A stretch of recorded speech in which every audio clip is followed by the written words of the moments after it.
ಜಮೀನೊಂದರಲ್ಲಿ ದೈತ್ಯಾಕಾರದ ಹೆಬ್ಬಾವು ಪತ್ತೆ. ಹಾವು ನೋಡಿ ಕಕ್ಕಾಬಿಕ್ಕಿಯಾದ ಜನತೆ. ಸದ್ಯ ಸುರಕ್ಷಿತ ಪ್ರದೇಶಕ್ಕೆ ಹೆಬ್ಬಾವು ರವಾನೆ.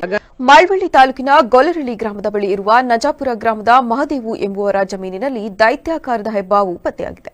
ನಂಜಾಪುರ ಗ್ರಾಮದ ಮಹದೇವ ಎಂಬುವರ ಜಮೀನಿನಲ್ಲಿ ಬುಧವಾರ ರಾತ್ರಿ ಭಾರೀ ಗಾತ್ರದ ಹೆಬ್ಬಾವೊಂದು ಕಾಣಿಸಿಕೊಂಡ ತಕ್ಷಣ ಅವರು ಅರಣ್ಯ ಇಲಾಖೆಯವರಿಗೂ ಮತ್ತು ಉರುಗ ತಜ್ಞರಿಗೆ ವಿಷಯ ತಿಳಿಸಿದ ಮೇರೆಗೆ ಸ್ಥಳಕ್ಕೆ ತಕ್ಷಣ ಬಂದ ಉರುಗ ತಜ್ಞರಾದ ಜಗದೀಶ ಮತ್ತು ಕೃಷ್ಣ ಸುರಕ್ಷಿತವಾಗಿ ಅದನ್ನು ಹಿಡಿದು ಮುತ್ತತ್ತಿ ಅರಣ್ಯ ಪ್ರದೇಶಕ್ಕೆ ಹೆಬ್ಬಾವನ್ನು ಬಿಟ್ಟರು.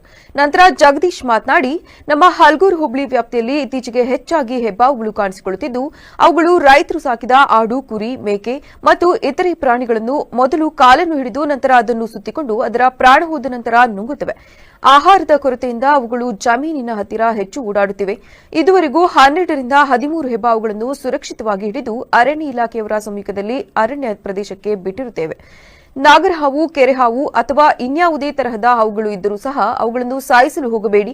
ನಮಗೆ ವಿಷಯ ತಿಳಿಸಿದರೆ ತಕ್ಷಣ ನಾವು ಬಂದು ಯಾವುದೇ ಸಂಭಾವನೆ ಪಡೆಯದೆ ಸುರಕ್ಷಿತವಾಗಿ ನಾನಾಗಲಿ ಅಥವಾ ನನ್ನ ಸಹಪಾಠಿ ಕೃಷ್ಣನಾಗಲಿ ಬಂದು ಅವನ್ನು ಹಿಡಿದು ಕಾಡಿಗೆ ಬಿಡುತ್ತೇವೆ. ನಮಗೆ ದೂರವಾಣಿ ಕರೆ ಮಾಡಿ ತಿಳಿಸಿದರೆ ಸಾಕು ಎಂದು ತಿಳಿಸಿದರು. ಬೇರೆ ಬೇರೆ ತರ ಎಲ್ಲ ಪ್ರಾಬ್ಲಮ್ ಇರೋರಿಗೆ ತುಂಬಾ ಅನಾನುಕೂಲವಾಗಿದೆ.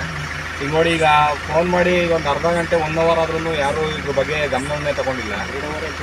ಬೇರೆ ಯಾವುದಾದ್ರೂ ಏನಾದರೂ ಒಂದು ಮಣ್ಣೊಂದಾಗಲಿ ಇನ್ನೊಂದಾಗಲಿ ಅಹಿತಕರ ಘಟನೆಗಳನ್ನು ರೈತರುಗಳಿಗೆ ಆಗಲಿ ನಮ್ಮಂಥ ಬಡವರಿಗೆ ಯಾರಿಗೆ ಆದರೂ ಏನೇ ಪ್ರಾಬ್ಲಮ್ ಮಾಡಿದ್ರೆ ಇಮಿಡಿಯೇಟ್ ಬಂದು ರೆಸ್ಪಾನ್ಸ್ ಮಾಡಲ್ಲ.